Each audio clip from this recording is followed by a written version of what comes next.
వికారాబాద్ జిల్లా పరిగి మండలం గోవిందాపూర్ సమీపంలో ఓ మహిళ ఆత్మహత్య చేసుకుంటానంటూ హల్చల్ చేసింది.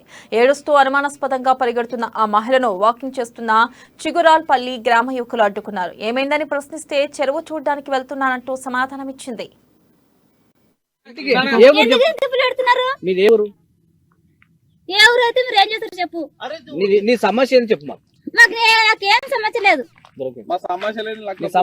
మేము రోజు డైలీ ఉదయం 6 గంటల టైంలో వాకింగ్కి వెళ్తుంటాము.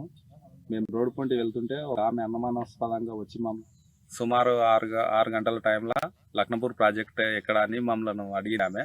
అడిగితే ఇంత ఉదయం పూట మీకు చెరువు ఏం అవసరం అని మేము ఆరాధియగా ఆమె పొంతలేని సమాధానాలు చెప్తున్నది. మీది ఏ ఊరక అని మేము అడగాగా సుల్తాన్పూర్ అని చెప్పింది. మాకు సుల్తాన్పూర్ చెప్తే మాకు తెలిసిన వ్యక్తులకు ఆమె ఫోటో పంపించి ఆమె డీటెయిల్స్ అడిగితే ఆమె సుల్తాన్పూర్ గ్రామం. మహిళ తీరుపై అనుమానం వచ్చిన యువకులు వివరాలు అడుగగా తన పేరు లక్ష్మి అని, తనది సుల్తాన్పూర్ గ్రామం అని చెప్పడంతో సుల్తాన్పూర్ గ్రామస్తులకు సమాచారం అందించారు. సుల్తాన్పూర్ గ్రామానికి చెందిన మహిళ కాదని వారు చెప్పడంతో యువకులు పోలీసులకు సమాచారం అందించారు. సంఘటనా స్థలానికి చేరుకున్న పోలీసులు మహిళను అక్కడి నుంచి తీసుకెళ్లి విచారించారు. పరిగికి చెందిన మహిళా కుటుంబ సభ్యులతో కలహాలతో ఆత్మహత్య చేసుకునేందుకు వెళ్లినట్లు పోలీసులు గుర్తించారు. ఇక మహిళ ఇచ్చిన ఫిర్యాదుతో ఆమె భర్తకు పోలీసులు కౌన్సిలింగ్ ఇచ్చి ఇంటికి పంపించారు.